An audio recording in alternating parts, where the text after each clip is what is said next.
साथियों, skill, reskill और upskill ये मंत्र कितना महत्वपूर्ण है, ये कोरोना काल ने फिर सिद्ध किया है।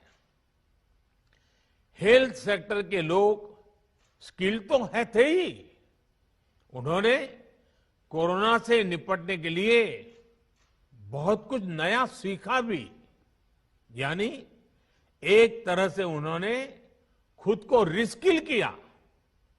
इसके साथ ही उनमें जो स्किल पहले थी उसका भी उन्होंने विस्तार किया। बदलती परिस्थितियों के अनुसार अपनी स्किल को अपग्रेड या वैल्यू एडिशन करना, ये अपस्किलिंग है और समय की यही मांग है। और जिस गति से टेक्नोलॉजी जीवन के हर क्षेत्र में प्रवेश कर रही है,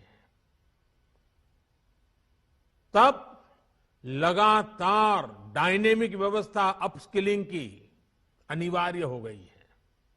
स्किल, रीस्किल और अपस्किल के इस महत्व को समझते हुए देश में स्किल इंडिया मिशन शुरू किया गया था। पहली बार अलग से कौशल विकास मंत्रालय बनाना है। देश भर में प्रधानमंत्री कौशल विकास केंद्र खोलना हो, आईटीआई की संख्या बढ़ाना हो, उनमें लाखों नई सीट जोड़ना हो, इस पर लगातार काम किया गया है। आज स्किल इंडिया मिशन हर साल लाखों युवाओं को आज की जरूरत के हिसाब से ट्रेनिंग देने में बहुत बड़ी मदद कर रहा है। इस बात की देश में बहुत चर्चा नहीं हो पाई कि स्किल डेवलपमेंट के इस अभियान ने कोरोना के इस समय में देश को कितनी बड़ी ताकत दी। बीते साल जब से कोरोना की चुनौती हमारे सामने आई है, तब से ही कौशल विकास मंत्रालय ने देश भर के लाखों हेल्थ वर्कर्स को ट्रेन करने में महत्वपूर्ण भूमिका निभाई है।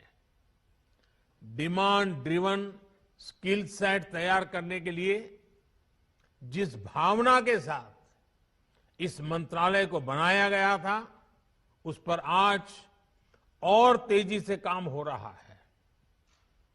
साथियों, हमारी जनसंख्या को देखते हुए हेल्थ सेक्टर में डॉक्टर, नर्स और पैरामेडिकल से जुड़ी जो विशेष सेवाएं हैं, उनका विस्तार करते रहना उतना ही आवश्यक है।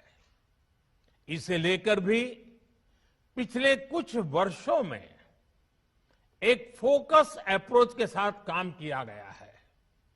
बीते 7 साल में नए एम्स, नए मेडिकल कॉलेज और नए नर्सिंग कॉलेज के निर्माण पर बहुत ज्यादा बल दिया गया।